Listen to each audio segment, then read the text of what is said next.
Mesdames et messieurs, bonsoir. Ravi encore de vous retrouver pour cette 14e séance sur Krayaf Dar pour le cours logistique. Très ravi de vous retrouver comme chaque semaine maintenant, sans interruption, pour la suite du cours. Alors aujourd'hui, comme promis, il y a eu une extension sur le processus approvisionnement et à planification de besoins, puisque nous avons promis d'enchaîner sur l'exercice cette séance. Et pour rappel pour tout le monde, le processus suivant, bien sûr, c'est le processus transport. On va alors rentrer dans un autre monde de la logistique du transport national et le transport international, de l'amont vers l'aval, en import et en export, pour l'international, bien sûr. Voilà, donc tout d'abord on fait un petit récapitulatif comme d'habitude pour pouvoir en fait enchaîner sur la séance d'aujourd'hui. Alors, où en étions-nous la séance dernière? Alors, la séance dernière, on était sur le MRP. On s'est exercé avec un exercice tout simple. Petite nomenclature, façon de s'exercer et de se familiariser avec ce concept qui date depuis 1968, c'est-à-dire la fin des années 60, et jusqu'à aujourd'hui. Alors aujourd'hui, on va faire un autre exercice, mais cette fois-ci avec des contraintes, c'est-à-dire qu'on est obligé de paramétrer des stocks sécurité suite à des aléas qu'on a évoqués ensemble des séances dernières.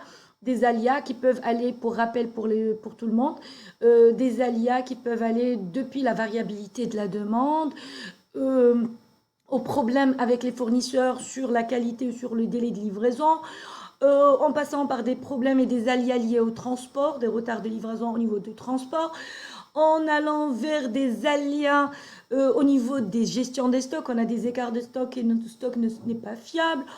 Également des problèmes liés à la production elle-même. On a des problèmes au niveau de la prod, des machines qui tombent en panne ou des problèmes de fiabilité au niveau de la production, c'est-à-dire du scrap, c'est-à-dire des rebuts qui sont générés par nos machines. Le temps, bien sûr, de pouvoir mettre en place des plans d'action sur tout cela, on est obligé de mettre en place des stocks sécurité, quelle qu'elle soit l'alia. Donc, le paramétrage de ces stocks sécurité dans notre système va chamboler complètement notre calcul de besoin. De même, d'autres exigences ou contraintes, notamment les lot size, les tailles de lot en français. C'est-à-dire qu'on est obligé de réaliser, notre approvisionnement, c'est-à-dire notre ordre d'achat ou notre ordre de fabrication selon un lot min. Un lot min, c'est-à-dire un lot minimum qu'on n'a pas le droit de commander moins, que ce soit à l'atelier, que ce soit au fournisseur. Comme ça peut être une contrainte de lot size, c'est-à-dire qu'il faut commander également par taille de lot. Donc, let's go, allons-y sur cet exercice-là que je vous propose pour cette séance. Alors, pour rappel, pour tout le monde, toutes les séances jusqu'à aujourd'hui, jusqu'à la séance 14, Inch'Allah, ce soir, elles seraient disponibles aussi sur YouTube. Donc, pour les personnes qui souhaitent en fait reprendre depuis le départ, les séances sont disponibles sur YouTube, Krayaf Dar, Lubna Odrevi. Voilà. Alors, je fais la transition. Alors, rappel pour la séance dernière. Alors, la séance dernière, nous avons travaillé, on a travaillé en fait un MRP, mais sans exigence, notamment en termes de stock sécurité ou encore en termes de lumine. Alors, cette séance-là, alors je reviens sur les slides de la séance dernière et dans lequel justement nous avons réalisé ça. Le voici l'exercice sur lequel on a travaillé la séance dernière, une petite nomenclature, et une situation de stock, un fichier des stocks et également, bien sûr, notre plan de besoin brut qui est tout petit, tout simple de 3 commandes. Et on a essayé de réaliser cet MRP. J'ai arrêté mon téléphone. Et on a réalisé, on a vu le fonctionnement, comment ça se passe. Alors, c'était pour la séance 13. Alors, aujourd'hui, je vous propose, pour cette extension qu'on a prévue pour la séance 14, de réaliser, ou la séance 15, de réaliser justement la même chose, c'est-à-dire un calcul de besoin net de l'MRP, mais avec ces contraintes. Les contraintes que j'ai évoquées tout à l'heure, à savoir le stock sécurité qui sera paramétré pour certains articles de cette nomenclature, une toute petite nomenclature aussi pour pouvoir s'exercer, et également un lomin qui est exigé. Alors, si vous regardez avec moi l'énoncé de cet exercice, je vous propose une petite nomenclature de deux produits. J'ai le produit A, j'ai le produit B. Pour réaliser le produit A, j'ai besoin de D et de C, 3D et 1C. Pour réaliser D, j'ai besoin de 1E. Et pour réaliser C, j'ai besoin de 2E. Par contre, pour réaliser B, j'ai besoin de 2 D disponibles. Et pour réaliser un seul D des deux, il en faut un E. Donc, il faudrait justement voir comment résonnera notre calcul de besoin net, sachant que ces articles-là, dans les coefficients que je viens d'évoquer en lisant cette nomenclature à 3 niveaux, niveau 0, niveau 1 et niveau 2. Ils nous ont exigé ici un stock de sécurité sur tous les articles de cette nomenclature, à savoir 200 pour A, 200 pour B, 100 pour C, 500 pour D et 900 pour E. Par contre, le lomin n'est pas exigé pour le A et le B, il n'y a pas de lomin. On peut lancer des ordres de fabrication de A et de B sans lomin. Par contre, pour C, D, E, des lomins sont exigés de 200, 500 et 1000. Bien, nous avons un besoin brut de produits A et B. Donc, sur cet exercice, on n'a pas la demande indépendante qu'on a évoquée sur l'exercice de la semaine dernière. Et voici notre besoin brut pour les 6 prochaines semaines. Donc, sur les 6 prochaines semaines, nous avons A pour un besoin de 200, 0, 100, 150, 50 et 180. Vous voyez que la demande est tout le temps variable. Donc, on va voir le popcorn, c'est-à-dire la nervosité que va créer justement la nomenclature, puisque pour avoir ce A, ça va déclencher des besoins en D et de C, et pour avoir les D et C, ça va déclencher des besoins en E. La même chose pour B, il va déclencher des besoins de D qui vont déclencher des besoins de E. Et tout cela va se goupiller justement dans des plans, dans les tableaux du plan besoin matière, MRP en anglais. Bien, alors je vous propose justement ces tableaux, mais attention, on va faire ça en deux scénarios. On va faire un scénario simple, comme d'habitude et comme on a appris la séance dernière. Et on va voir que ça ne va pas marcher puisqu'on se retrouvera en rupture de stock à cause justement des exigences, des contraintes. Donc, comment je pourrais justement manier mon MRP de façon à ce que je puisse fluidifier et éviter qu'il y ait justement cette rupture qui va se générer sur la semaine 2 du tableau de E, et c'est-à-dire avec le fournisseur, ça va nous créer en fait une rupture de stock, des shortages au niveau de notre stock et au niveau de notre production. Et donc, il faudrait prendre des décisions. On va voir qu'est-ce qu'on va faire dans le scénario 2. Let's go pour le scénario 1. Alors, dans le scénario 1, il n'y a rien de spécial. Alors, qu'est-ce que je fais? Je suis en train de réaliser mon calcul de besoin. Donc, d'abord, le besoin brut, pour rappel pour tout le monde, le besoin brut, il est dispatché dans chaque tableau de chaque composant composé ou produit fini, c'est-à-dire chaque article de cette nomenclature. Vous avez vu qu'on a placé ceux de A, 200, 100, 150, 50 et 180, il y a 0 pour la semaine 2. Également, on a placé ceux de B. Et on a placé bien sûr les réceptions programmées. Vous vous rappelez ce que c'est, c'est-à-dire ce qui a été déjà lancé, qu'on attend leur réception. Aucune réception programmée pour B, d'après l'énoncé. Vous voulez que je revienne sur l'énoncé pour revérifier? Voilà, donc les réceptions prévues, c'est les réceptions programmées. Donc, on n'a aucune réception programmée pour aucun article sur cet exercice. Les lead time, par contre, de chaque article, 0 pour A, c'est-à-dire on lance dans la semaine et les réaliser dans la même semaine. B, la même chose. Par contre, C, il lui faut 2 semaines à l'avance qu'il faut la lancer. D, 1 semaine à l'avance. Et E, 2 semaines à l'avance. Voilà. Donc, on y va. Alors, pareil, comme on a fait la séance dernière. Donc, regardez ici. On a un stock avec lequel on commence, qui est le stock initial de 450 pièces pour le tableau de A. Donc, A, on commence toujours avec. C'est le premier, c'est le niveau supérieur.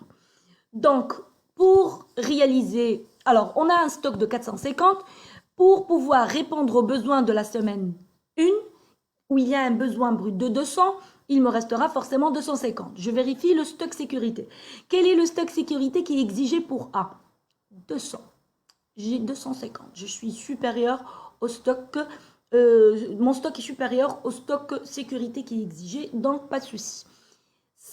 À la semaine 3, dans la semaine 3, normalement, s'il n'y a pas de contrainte, j'ai un besoin de 100. J'ai 250, je commence la semaine avec 250. Donc, normalement, il me reste 150. Pas possible. Comme on a un stock sécurité qui est exigé, comme on a un stock sécurité qui est exigé de 200, je dois maintenir mon stock à 200. Et je dois planifier. Donc, mon système va planifier un complément qui est le besoin net. Et il va planifier un complément de 50 pièces. Pourquoi? Parce qu'il peut donner 50. Comme il y a 250, il peut donner 50. Il maintient son stock sécurité de 200. Il va générer un besoin net de 50. Ce besoin net, j'en ai besoin la même semaine. Je veux le réceptionner la même semaine, semaine 3. Et donc, je vais le lancer la semaine 3 aussi. Pourquoi? Parce que le lead time, rappelez-vous, qu'est-ce qu'on a dit pour A dans les données? C'est 0, c'est-à-dire la même semaine. Donc, je vais la lancer la semaine 3. Je continue encore pour la semaine 4. La semaine 4, je commence ma semaine avec 200 pièces. Je ne les touche pas, c'est stock sécurité. Parce que le stock sécurité, c'est un stock qui ne rentre pas dans le calcul de besoin. C'est comme si j'en ai pas. Le système considère que c'est comme ce qui n'est pas là. Et il déclenche un besoin net pour ne pas toucher le stock sécurité. Si jamais je ne peux pas lancer ou je ne peux pas recevoir, là, je peux piocher de mon stock sécurité pour honorer le besoin. Alors, ici, la même chose. Donc, 200, j'ai un besoin de 150. Je ne peux pas donner 150. Donc, je vais maintenir mes 200 et je vais lancer un besoin net de 150. Alors, la même chose qui sera lancée la même semaine, réceptionner besoin cette semaine 3 et donc lancer la même semaine puisque le lead time est de 0. Donc, je ne répéterai plus cela pour ne pas faire de la redondance. Pareil, la semaine 5, la semaine 6. Bien. Alors maintenant, qu'est-ce qui va se passer? On a terminé le calcul du besoin pour la semaine, pour l'article A sur 6 semaines, parce qu'il y avait 6 semaines de besoin. Alors, qu'est-ce qu'on va faire? On va dispatcher le besoin brut nécessaire pour lancer ce besoin net de A. Comment? Alors, pour lancer 50A la semaine 3, regardez ici, 50A la semaine. Alors, pour lancer, je ne sais pas si en utilisant les flèches, vous arrivez à voir... Oui, la flèche, oui, tout à fait. Alors, regardez ici, donc au niveau ici, au niveau du lancement planifié, pour pouvoir réaliser un lancement planifié de 50A, il est nécessaire que nous widget qui soit disponible 150D et 50C. Pourquoi? Parce que pour faire un A, il me faut 3D et il me faut un C. Et donc, du coup, c'est ce qu'on va faire. On va lancer 3D et un C. Donc, je vais placer 150D au niveau de la semaine 3. Je l'ai mis en jaune, pourquoi? Parce que c'est pas parce qu'il y a 150 ici, mais c'est une somme. On va le sommer avec tous les autres D qui vont tomber pour la semaine 5. Pour la semaine 3, pardon. Pour l'article D. Les 50C, ils sont là. Et ainsi de suite. Pour 150A pour la semaine 4, ça va être 3 fois, ça veut dire 450B et ça va être 450D, pardon, et ça va être une fois, ça veut dire 150C. La voici. Les 450D, ils sont là et il y aura 100D qui va être généré par ailleurs. Et ainsi de suite jusqu'à ce que je termine mon tableau de A en dispatching. Je passe ensuite en tableau de B. Alors, le tableau de B, pareil, il va, comme j'ai un stock disponible en main au démarrage de 370, et j'ai un stock sécurité exigé en B de 200, il est là. J'ai oublié de vous parler du low-min. Le low-min pour A, regardez, il est de 0. C'est pour ça que j'ai pu lancer ce dont j'ai besoin. Donc, j'en ai besoin de 50, j'ai lancé 50. J'ai pas eu l'obligation de lancer beaucoup plus si le low-min il est supérieur à dont j'ai besoin. On va le voir par ailleurs. Alors, par contre, pour B, la même chose. Il y a 200 en stock sécurité et il y a 200 en stock sécurité. Excusez-moi, je suis passée en scénario 2. Il y a 200 en stock sécurité, c'est écrit en bas. Il y a 200 en stock sécurité et il y a un low-min 0. Alors, stock initial 370, je maintiens mon stock jusqu'à la semaine 2. Au niveau de la semaine 2, j'ai un besoin net de 170. J'ai un besoin brut, excusez-moi, de 170, mais je ne pourrai donner que 160. Donc, ça va prendre les 170. Il me laisse les 200 en stock sécurité. Donc, j'honore mon stock sans avoir besoin de lancer de besoin net ou d'exprimer un besoin net. Pareil, la semaine 3, je maintiens mes 200, mais comme j'ai 200 en stock et c'est le stock sécurité, dans ce cas-là, je dois lancer un besoin net de 210. Pareil pour la semaine 4, la semaine 5 et la semaine 6. Comme le lead time est aussi 0, donc je les lance la même semaine. Mais pour lancer B, comme on a vu tout à l'heure, pour lancer B, il faudrait, je reviens sur la nomenclature, il me faudrait, pour lancer B, il me faudrait 2 D. Donc, je vais multiplier 200 B ici pour lancer, je vais la multiplier par 2 pour D, ce qui me donne 420. Ça me donne 420 D. Alors, 420 D nécessaires à la semaine 3, que j'ajoute aux 150 de D dans la semaine 3 qu'on a placé ici, ça nous donne un total de 570. Et je continue pour le reste. Pareil. 550, j'aurai au total 450 pour la semaine 50D et 780, puisqu'ici 50 va être multiplié x 2, 150 x 2 et 120 x 2 qui vont être placés au niveau du tableau de D. Bien, j'ai terminé le tableau de B, j'ai dispatché les besoins bruts D, nomenclature inférieure, du niveau inférieur qui permet de lancer B. Je reviens ensuite au même niveau. Donc, le niveau qui suit A et B, c'est C et D. Alors, dans ce cas-là, je commence par le tableau de C. J'ai mon besoin brut de C. Le C, il présente un stock sécurité exigé de 100 et avec un low-min de 200. Donc, si je commence mon stock, si j'ai un stock initial de 200, il doit être maintenu. 200, 200. J'arrive au niveau de la semaine 3. Qu'est-ce qui se passe ici?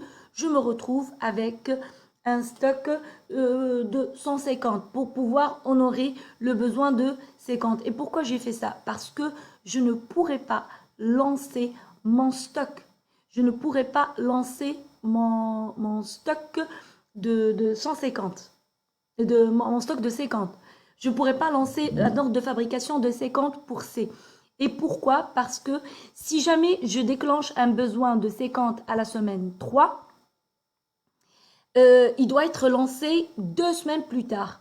Et donc, 2 semaines plus tard, je vais générer un besoin net de 200 qui sera en fait honoré au niveau de la semaine 3. Je réitère ce que je viens de dire. J'ai 200 en stock initial. Je maintiens mon stock jusqu'à la semaine 3. Au niveau de la semaine 3, je me retrouve avec un besoin brut de 50. J'ai un stock de 200. Est-ce que je peux honorer? Oui, je peux honorer ce besoin brut à partir de mon stock. Pourquoi? Parce que j'ai un stock sécurité exigé uniquement de 100. Regardez ici. Donc, je peux donner les 50. Il me reste 150 en stock sans aucun problème. Je passe ensuite à la semaine 4. Je commence avec 150 et le besoin est de 150. Là, je ne peux pas donner les 150 parce que je dois maintenir mon stock de 100. Donc, je ne peux donner que 50. Ça va générer un besoin net de 100. Ça va générer un besoin net de 100. Par contre, je ne vais pas lancer 100. Je vais lancer 200 puisque le lomine, il est de 200. Et je vais le recevoir la semaine 4, mais je vais les lancer 2 semaines avant. Ce qui me fait tomber dans la semaine 2. C'est pour ça que vous avez 200 à la semaine 2 ici. 2 semaines plus tard, ils sont là. Ils sont prêts.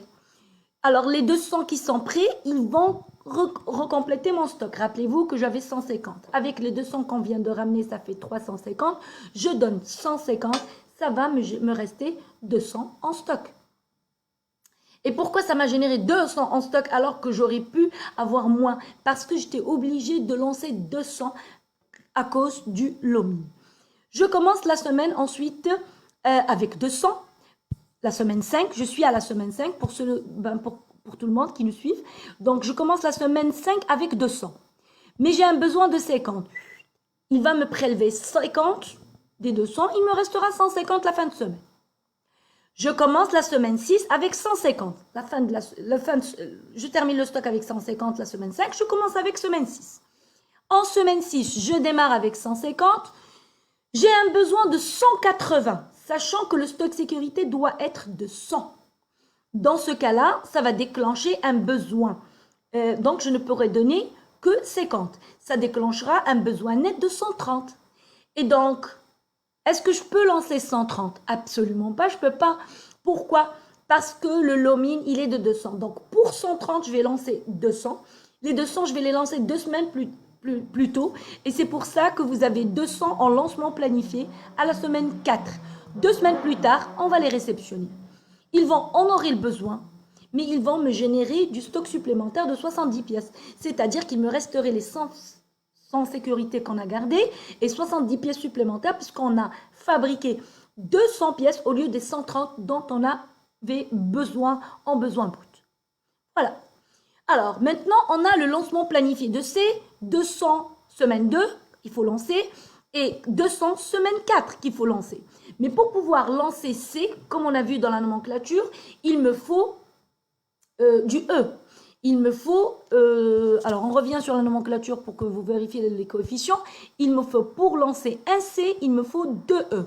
Alors, je reviens sur mon tableau, et donc chaque 200, alors pour les 200 C qu'on va lancer, ça déclenchera 2 fois E. Alors, je descends vers E, semaine 2, et je retrouverai 400. Et également, semaine 4, je retrouverai aussi un autre 400 de E. Et je m'arrête là. Pourquoi? Parce que je dois terminer tous les besoins de tous les autres tableaux. Il ne faut pas oublier que D, c'est au niveau supérieur que celui de E. Et donc, je ne pourrai pas réaliser le tableau de D, de E, avant celui de E. Alors, en réalisant, on continue sur... alors, je vais faire d'abord, je continue sur celui... D'abord, je commence par celui de D. Et D, qu'est-ce qui va me déclencher? La même chose. Je commence avec un stock initial de 500 qui est maintenu jusqu'à la semaine 2. N'oublions pas qu'il y exigeait un stock sécurité de 500 d'après les données et un lomine aussi de 500. Donc, avec une semaine de lead time. Alors, c'est pour cela que ici, les 500 sont maintenus en stock initial, ils sont maintenus. Donc, tous les besoins bruts, ils ont été déclenchés en besoin net. Et comme c'est supérieur au lomine qui est de 500, ils ont été tous commandés avec la quantité dont on a besoin parce qu'ils dépassent le lomine. Et c'est pour ça qu'on a 570, 550, 500 et 730 en décalage d'une semaine puisque le lead time est de 1 semaine. Mais pour faire un D, qu'est-ce qu'il me faut? Alors, il me faudrait combien de E? Pour faire un D, il me faut un E. Alors, dans ce cas-là, ça déclenchera le besoin en E. Et c'est pour ça que, ici, 570 D nécessite 570 E qui se rajoutent en semaine 2, qui se rajoutent aux 400 autres qui ont été déclenchés pour le besoin pour fabriquer C, ce qui nous donne un total de 970. Et la même chose pour la semaine 3, la semaine 4 et la semaine 5. Et c'est là où on va tomber dans un problème. Pourquoi? Parce que Lorsque cette nervosité est descendue jusqu'au tableau de calcul de besoin de l'article E, qui est un composant, on est tombé sur la problématique suivante. Alors, regardez avec moi, le stock sécurité étant de 900. Et j'ai un low-min de 1000. Déjà, le stock initial, il est que de 800. Donc, le système automatiquement va essayer de reconstituer pour reconstituer le stock sécurité qui était insuffisant de 800. Comme on a paramétré 900 en stock sécurité et on a un stock initial de 800, donc ça va déclencher un besoin net semaine 1 de 100. C'est pour ça que vous voyez ici 100 écrit, alors qu'on n'a que 800 en stock. Donc malheureusement, on ne pourra pas lancer ce besoin net puisqu'il faut 2 semaines pour pouvoir le lancer. Et on ne pourra pas le lancer, même pas la semaine 2. Bon, c'est critique, mais c'est pas grave parce que c'est juste pour constituer le stock sécurité. Alors que le besoin de la semaine 2, le besoin brut de la semaine 2, les 970, aïe, là c'est un problème. Pourquoi? Parce que je ne pourrai pas les honorer. Il y a un besoin brut de 970, alors que moi, mon stock, il est que de 800, sachant que je dois maintenir un stock sécurité de 900. Alors, dans ce cas-là, qu'est-ce qui va se passer? Donc, et je ne peux pas lancer le besoin net parce qu'il me faut 2 semaines. C'est là où on va puiser du stock sécurité. C'est une contrainte. C'est là où le système va puiser en négatif en stock sécurité. C'est-à-dire que on va honorer que 800 des 970. Et vous allez voir que on va malheureusement puiser du stock sécurité des articles, notamment sur l'article C, pour pouvoir honorer le besoin des semaines 3 et 4. Alors cela, bien sûr, génère un besoin, mais qui ne peut pas être honoré. C'est pour ça qu'il est reporté à la semaine d'après. Alors, la semaine d'après, on se retrouve... Alors, on écrit moins 170, c'est juste pour vous montrer qu'on est en un stock négatif, mais ça veut dire qu'il y a un besoin en négatif de 170 pièces qui ont été reportées en besoin net. C'est pour ça qu'on a un besoin net ici de 1620 à la semaine 3. Tout simplement pourquoi? Parce que j'ai 0 en stock. Mais le problème, c'est que j'ai 550 que je dois honorer. Et donc, je vais lancer ici les 550. J'ai un stock sécurité de 900. Ça me fait 1350. Et j'ai les 170 qui manquent toujours pour le besoin brut de la semaine 2. Ce qui nous fait un total, justement, de 1620. 550 plus les 170 plus les 900 de stock sécurité qu'il faut constituer, me fait un total de 1620 qui est le besoin net à la semaine 3 du tableau de E. À cela, bien sûr, j'en ai besoin la même semaine et je peux la lancer enfin et finalement à la semaine 1 de mon plan. Donc, c'est là où ça va se réaliser. Maintenant, c'est faisable, ça va. On a reconstitué notre stock sécurité de 900. On a honoré les 550 et aussi le retard de la semaine 2, sachant que la chaîne de production a subi en fait un arrêt pendant une semaine ou encore on a consommé on a consommé du stock sécurité de l'article composé qui devait être fabriqué à partir de E et on a enchaîné. Mais on va voir dans le scénario 2 qu'on peut changer cette façon de décider autrement. C'est ça le pilotage justement des tableaux MRP. Et ensuite, voilà, donc la même chose. Semaine 4, il y a eu 1000 pièces qui ont été qu'on a constituées en stock. Pourquoi? Eh bien, tout simplement parce que j'ai commencé ma semaine 4 avec 900, mais j'ai un besoin de 900. Ça a généré un besoin net, vous allez me dire des 900, parce que 900 doit être toujours disponible en stock sécurité. Un besoin brut de 900, il va déclencher un besoin net de 900. Mais je ne peux pas lancer 900. Je vais recevoir 1000 parce que le low-min, il est de 1000 pour regarder les données. C'est pour ça qu'on a lancé 1000. C'est pour ça qu'on a lancé 1000. Je mets le curseur. On a lancé 1000 parce que je ne peux pas lancer 900 de mon besoin net. Donc, je vais recevoir alors 1000 2 semaines avant. C'est celui-là. 2 semaines avant. Et c'est pareil, ce qui va arriver pour la semaine 5. Le besoin net serait de 630. Je ne peux pas lancer 630. Je vais lancer 1000 pièces. Et donc, ça va générer un stock, en plus du stock, bien sûr, sécurité, ça va générer un stock. C'est pour ça que je termine avec un stock de 1270 pièces. Donc, qu'est-ce qu'on retient de ce MRP avec ses contraintes, stock, sécurité et l'ONU? On retient plusieurs éléments. Le premier, c'est que avec un stock sécurité paramétré, ça déclenche, bien sûr, des besoins nets pour constituer ces stocks sécurité. Donc attention, il faut vérifier que le stock sécurité qu'on paramètre, c'est un stock sécurité nécessaire, qu'on a mis en place pour pallier à des aléas. Et vérifier que ces aléas font l'objet d'un plan d'action.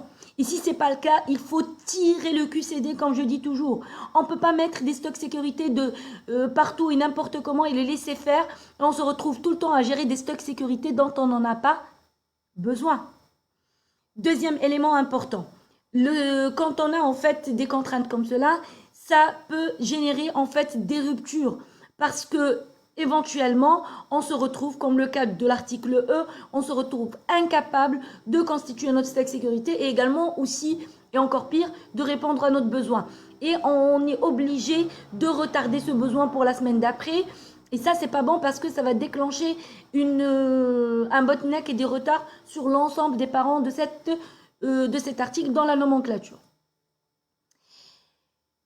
Et troisième élément, quand on a ces contraintes-là, malheureusement, on termine toujours avec des stocks à gérer. Et les stocks, ça veut dire qu'on aura des coûts de possession de stock.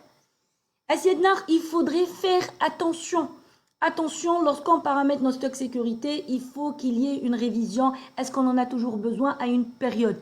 Est-ce qu'on en a toujours besoin? Et si ce n'est plus le cas, il faut les réduire ou encore les prises de décision de les éliminer. Bien sûr, avec une analyse de risque liée à cela quand il n'y a plus d'aléas. Ce n'est pas systématique le stock sécurité.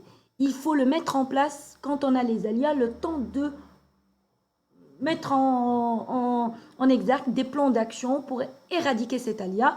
Une fois l'aléa est éradiqué, là, j'éradique également le stock sécurité qui me coûte cher.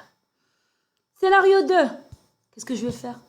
Pareil, sauf que la stratégie serait d'agir au niveau du C. Pourquoi? Parce que eux qui a créé le problème, où il y a eu des ruptures, en fait, au niveau du E, il m'a créé un manquant, c'est-à-dire je me suis retrouvée en rupture de stock. Alors, qu'est-ce que je pourrais faire éventuellement? Puiser du stock sécurité de C, c'est-à-dire, regardez avec moi.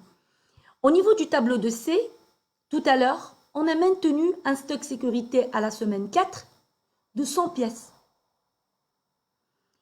Et parce que c'est ce qui est exigé. Et on a déclenché le besoin que de 50 pièces. Là, je vais prendre les 150 complètement. Et je vais honorer avec. Et donc, je vais générer justement, et je vais prendre en fait, et là, je vais recaler ce besoin d'une semaine. Le fait de recaler ce besoin d'une semaine va me recaler également le lancement de C à la semaine 3 au lieu de la semaine 2. En décalant le lancement de 3, en aucun cas, ça va créer un arrêt pour la fabrication de C.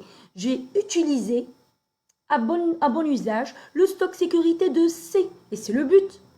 Et ça m'a évité et ça m'a décalé le lancement planifié de C de une semaine. Super. Tout est honoré et au lieu de lancer C à la semaine 2 pour maintenir un stock sécurité de C, non.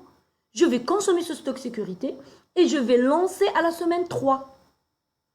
Et à la semaine 3, quand je vais lancer à la semaine 3, ça va déclencher un besoin de E, bien sûr, à la semaine 3, en besoin brut au lieu de la semaine 2. Donc, à la semaine 3, si c'est lancé à la semaine 3, au lieu de la semaine 2, les 400, vous vous rappelez des 400 de la semaine E, donc à la semaine 3, ça m'a permis de lancer aisément le E 2 semaines avant. Et dans ce cas-là, je n'ai pas eu le négatif au niveau, c'est-à-dire des manquants au niveau du tableau de E. Voilà. Donc l'idée c'était bien sûr d'agir sur le parent en puisant de son stock sécurité. Ça nous permettrait de décaler et de reporter le lancement planifié d'une semaine et ça a permis de régler le problème du composant qui devait être lancé, en time et éviter justement qu'il y ait une rupture au niveau de cet article. Voilà pour cet exercice. Alors, pour terminer, clôturer définitivement en fait le produit de gestion des appros, il ne faut pas oublier les nouvelles technologies aujourd'hui. Alors aujourd'hui, on y va pour l'entreprise 4.0. Vous savez que ce processus-là, également, il a été initié depuis un certain temps sur ces nouvelles technologies à travers l'utilisation des codes à barres, à travers l'utilisation de l'UDI, Exchange Data Information, c'est-à-dire l'échange des données informatisées, et également pas à travers les marchés électroniques aujourd'hui, surtout qu'on a vu que ça a très bien marché pendant la situation de confinement que le monde a connu cette année. Bien sûr, à travers l'Internet, le courrier électronique, etc. et les sites web. Justement, en parlant de l'EDI, au niveau des approvisionnements, on a vu que plusieurs entreprises de par le monde commencent aujourd'hui à utiliser, grâce à l'EDI, commencent à utiliser des concepts qui lui permettent d'optimiser ses approvisionnements et donc optimisation radicale au niveau des stocks. Comment ? C'est-à-dire que le fournisseur a accès direct justement sur le besoin, sur les stocks et se passe lui-même commande par ce qu'on appelle une gestion partagée des approvisionnements, Vendor Managed Inventory.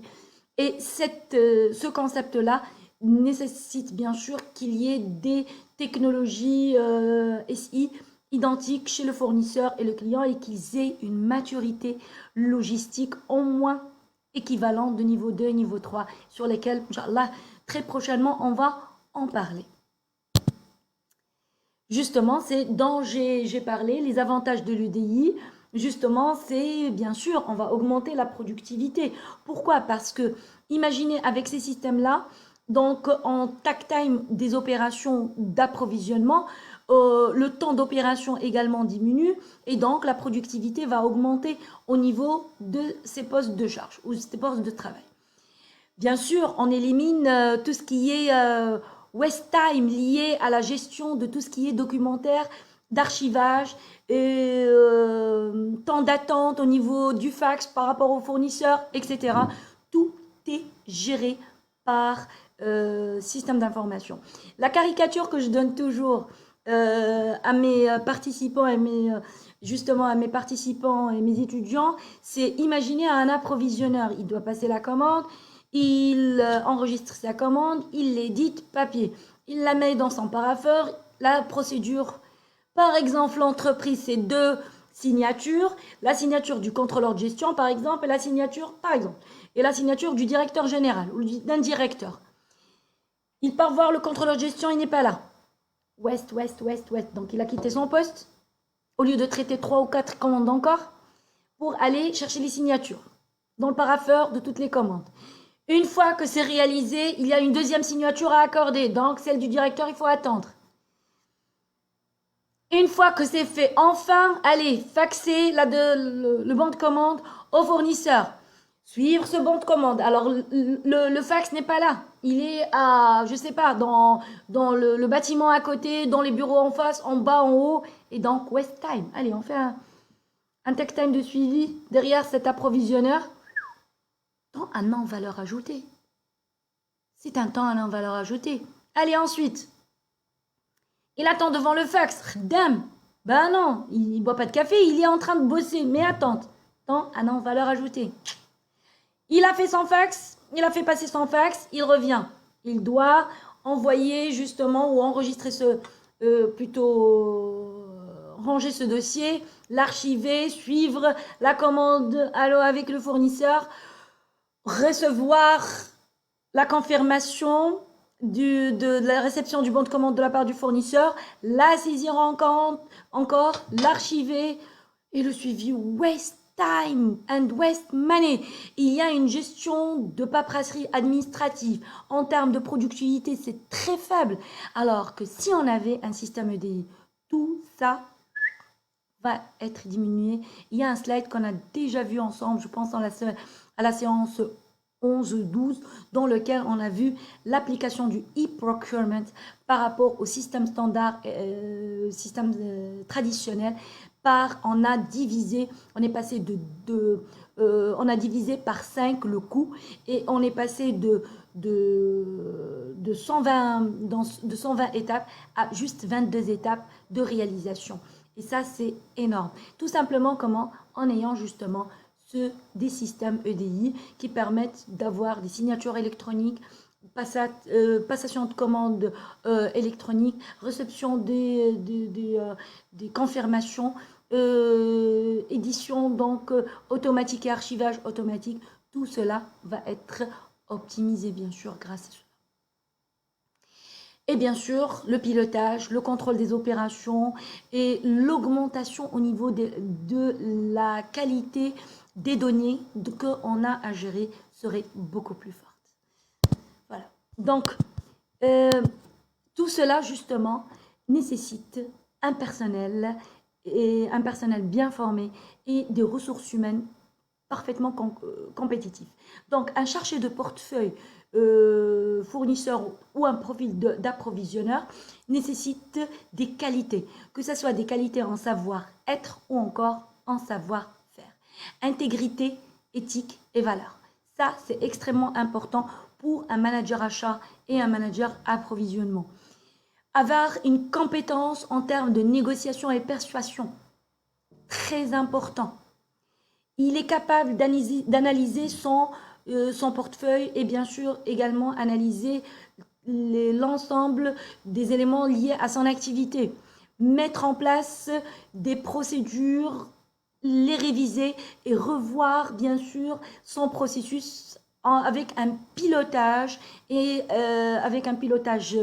efficient grâce à des tableaux de bord qui sont alimentés d'indicateurs de suivi et de performance pertinents qu'il doit remettre en cause et remettre à jour.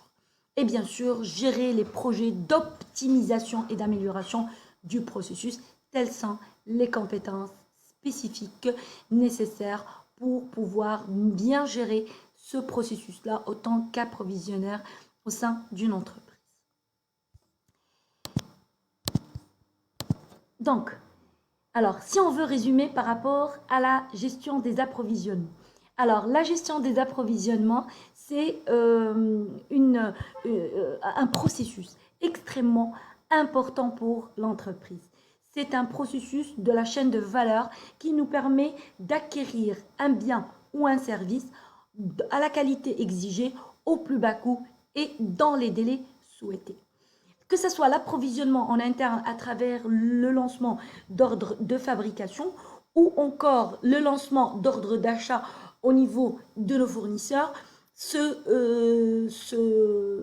approvisionnement doit être maîtrisé et pertinent. On a vu qu'il pourrait faire l'objet de 4 types de politiques et en fonction des cas spécifiques de chaque entreprise, de politique en quantité fixe et de politique en quantité variable. Nous avons traité les deux et nous avons identifié les limites de chacun et les exigences de mise en place de chacune d'entre elles. Nous avons vu également comment nous, monsieur tout le monde, je pourrais justement utiliser ces politiques-là pour optimiser dans la vie de tous les jours. Une entreprise industrielle ou l'entreprise de distribution pour pouvoir utiliser ce genre de technique. Même monsieur tout le monde, dans la vie de tous les jours, peut justement appliquer les techniques de base. Je ne parle pas du MRP, mais les techniques de base, justement, qu'on a vu pour pouvoir améliorer et optimiser son fonctionnement. Ensuite, on a traité justement la quantité variable et on a vu les interactions transverses avec les différents processus, notamment pour le MRP, on a vu qu'il était nécessaire un stock fiable, une nomenclature fiable et un PDP, c'est-à-dire un besoin brut fiable, qui provient de niveau de planification supérieur, c'est-à-dire de niveau supérieur, tactique et stratégique, qu'on appelle le PIC, et qui doivent être également bien maîtrisés et réalisés par les processus y afférents, comme marketing et commercial, qui mettent en place ce plan industriel et commercial. Voilà, donc j'espère que la séance d'aujourd'hui a été bénéfique pour tout le monde. Au plaisir de vous retrouver la séance prochaine pour un autre monde. Ça fait commander, d'où les commandes, soit l'atelier, soit les fournisseurs. Ou laquelle le fournisseur dit à l'international. Parce que les achats, ils ont négocié avec un fournisseur à l'international. Ou d'où la commande parce qu'on avait un besoin. Il prend la même aidant. La logistique en amont. Premier processus de la logistique en amont, le transport national et international, import. C'est-à-dire en amont.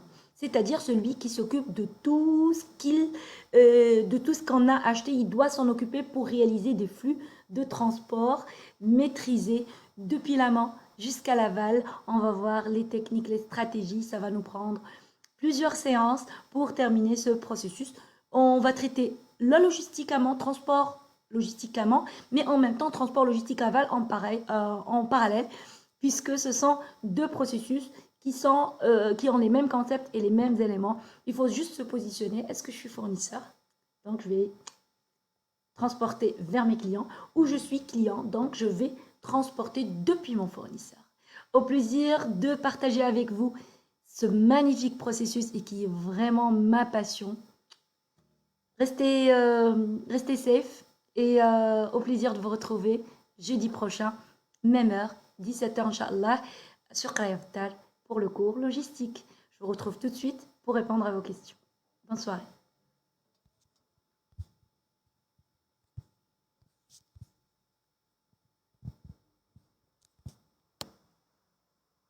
Bonsoir tout le monde. Ravi de retrouver des personnes fidèles à la séance et au cours. Bonsoir Madame Khadija, Monsieur Yassir, Monsieur Mohamed, Monsieur Atman, Monsieur Ali. Merci. Monsieur Hassan, bonjour. Madame Nisrine, merci pour votre présence. Merci Madame Sarah, merci beaucoup. Piloter, alors Monsieur Ismaïl me pose une question. Piloter, gérer, optimiser les flux, ça signifie la même chose? Non. Non, ce n'est pas... En fait, ça se goupille sur les mêmes éléments. Mais chaque verbe des trois peut être expliqué différemment avec, bien sûr, des différenciations distinctes. Alors, piloter, ça veut dire qu'on est devant... piloter un flux, ça veut dire on est devant... un processus, un flux, dans lequel, bien sûr, on a des entrants, des sortants, des éléments, et qu'on doit piloter grâce à des indicateurs et des tableaux de bord qui nous permettent de prendre de bonnes décisions. Quand on parle de gérer, ça peut donner la même connotation, mais gérer, c'est gérer des ressources qui nous permettent de bien piloter ce flux ou ce processus en général. Gérer quelles ressources? Les humaines, matérielles et financières, il y en a 3. Et il faut bien les dimensionner et les gérer. Parce qu'on oublie ça. On pense qu'on ne gère que les ressources humaines, malheureusement. On ne gère pas comme les ressources humaines. Pour piloter justement le processus ou un flux, il faut gérer les 3 en même temps. Humaine, matérielle et financière, je le répète.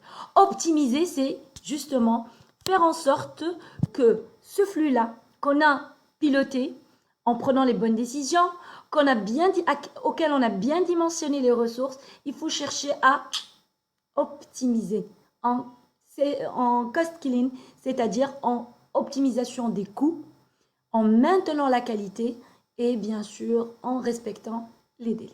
Voilà.